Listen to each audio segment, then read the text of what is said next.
গণপতি বাপ্পা মোরয়া, মঙ্গলমূর্তি মোরয়া। তো এই হচ্ছে আমাদের ফ্ল্যাটের গানুজি। তো আমাদের ফ্ল্যাটে গানুজিকে 3 দিন রাখা হয়। বেশ বড়সড় আনা হয়েছিল এবারে আমাদের ফ্ল্যাটের গানুজিকে।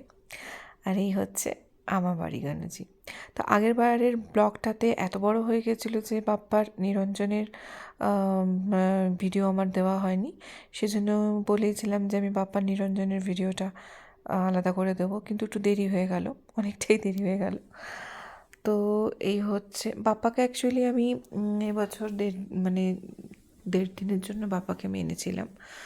প্রত্যেক বছরই আমি গত 3 বছর ধরে আমি বাপ্পাকে সাজিয়ে গুছিয়ে প্রসাদ মানে যেরকম দেখছেন ওরকমভাবেই করি, কিন্তু মাটির প্রতিমা কোনো দিনই আনি না। আমার বাড়িতে যে মানে শোপিস হিসেবে যে আমার বাড়িতে যে বাপ্পা আছে, আমি সে বাপ্পাকেই সুন্দর করে সাজিয়ে গুছিয়ে তার জন্য ডেকোরেশন করে তাকে প্রসাদ অর্পণ করি। 3 দিন মতন আমিও রাখতাম। বাট এবছর থেকে মনে হয়েছিল যে সব কিছু আরও ভালোভাবে নিয়ম মেনে মাটির প্রতিমা এনে আমি পুজো করব। তো সেজন্যই এবছর যেহেতু প্রথম মানে মাটির প্রতিমা এনে আমি এভাবে সব কিছু রিচুয়াল মানে পুজো করেছিলাম, তো আমি মানে বেশি দিন রাখার সাহস করিনি, কারণ অনেক নিয়ম থাকে। বাপ্পা যখন ঘরে আছে নিয়ম মেনে, তখন তার জন্য কিন্তু অনেক নিয়ম মানতে হয়। তো যেহেতু আমি এই পুজো করেছিলাম, আমি মানে প্রায় 3-4 দিন আগের থেকে একদম নিরামিষ খাবার খাচ্ছিলাম। তো ইভেন যতদিন আমাদের ফ্ল্যাটে গণেশজির পুজো হয়েছে আমি ততদিন নিরামিষ খেয়েছি, কারণ বাপ্পার কাজ করব। তো মন শুদ্ধ মানে সব শুদ্ধ, আমরা সবাই জানি। কিন্তু তাহলেও বলে না যে ঠিক আছে, মানে বাবার জন্য তো এটুকু করতে পারি, বাপ্পার জন্য বছরে তো উনি একবারই আসেন।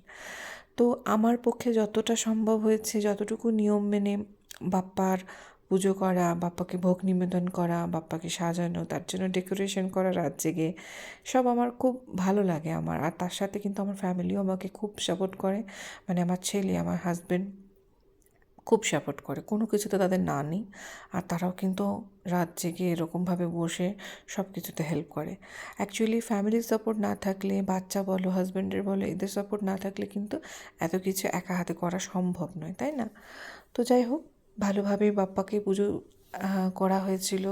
বাপ্পার সব কিছু আয়োজন আমার মনে হয়েছে যেন বাপ্পা মন ভরে সেটা স্বীকার করেছে, মানে উনি স্বীকার করেছেন। আর আজ হচ্ছে বাপ্পাকে নিরঞ্জনের দিন। তো বিশ্বাস করো, আগে কোনো দিনও তো বাপ্পাকে নিরঞ্জন করিনি, কারণ আমার বাড়ির শোপিস হিসাবে যাকে আমি করতাম তাকেই করেছি। কিন্তু এবছর তো নিরঞ্জন করতে হবে, তো মনটা না বেশ ভারাক্রান্ত হয়ে গেছিলো। আর এই যে সেই জায়গা যেখানে প্রতিমা নিরঞ্জনের জন্য একটা ব্যবস্থা করা হয়েছে, তো ওখানেই আমরা নিয়ে এসেছিলাম গাড়ি করে আমাদের বাপ্পাকে। আর এখানে সমস্ত কিছু দেখুন, ঠাকুরের ফুল থেকে শুরু করে ডেকোরেশনের সব ফুল এখানেই ফেলার ব্যবস্থা করা হয়েছে, পরে ওগুলোর ব্যবস্থা করা হবে। আর এই হচ্ছে ছেলের সাথে আমার ফটো, বাপ্পার সাথে। এই হচ্ছে আমাদের সপরিবারে। বললে বিশেষ করবে না, আমার ছেলেরও কিন্তু খুব মন খারাপ হয়ে গেছিলো। হয়তো ওকে দেখে বোঝা যাচ্ছে না, ও একটু মুখচোরা টাইপের, কিন্তু খুব কষ্ট পেয়েছিল। বলছিল, মা বাপ্পা আবার কবে আসবে, বাপ্পা কেন চলে যাচ্ছে? তো বলেছিলেন, দেখো বাপ্পা চলে যাচ্ছে নামেই, বাপ্পা তো আমাদের সাথে সবসময় আছে। আর উনি যখন এসেছেন আমাদের বাড়িতে, তাহলে তো তাকে যেতেই হবে। তিনি না গেলে আবার আসবেন কী করে, তাই না? তো পরের বছরের অপেক্ষায় থাকতে হবে, ওটাই তো আনন্দ না? আবার আসবে বাপ্পা সবার মনে আনন্দ নিয়ে। তো তার কিন্তু মন খুব খারাপ। আর সত্যি কথা বলতে এবছর আমারও ভীষণ মন খারাপ হয়েছিল। এখন বুঝতে পারি যে যারা বাড়িতে 3-4 দিন 10 দিন ধরে রাখতো, আর নিরঞ্জনের দিন কেন এত মনে কষ্ট হতো। কারণ আমি তো কোনো দিন নিরঞ্জন করিনি, আমার তো শোপিস ছিল, তাকে তো আবার পুজো টুজো দিয়ে তাকে তো আবার পরিষ্কার পরিচ্ছন্ন করে আবার রেখে দিতাম।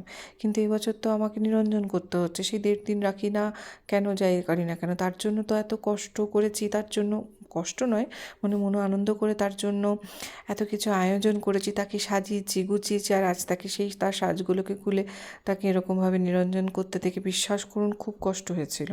তো যাই হোক, আমি সকাল দিকে এসেছিলাম যাতে একটু খোলা মানে একটু ফাঁকা জায়গায়, মানে ফাঁকা পেয়ে পরে তাকে নিরঞ্জন করা যায়, তাহলে একটু নিয়ম মেনে নিরঞ্জনটা করা যাবে।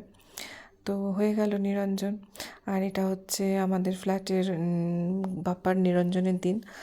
তো আমরা 3 দিন ধরে খুব এনজয় করেছিলাম। আজকে এই যে এখন আমরা নাড়া লাগাচ্ছি, বাপ্পা মোরয়া, তুমি আগের বছর আবার এসো, সকলকে ভালো রেখো।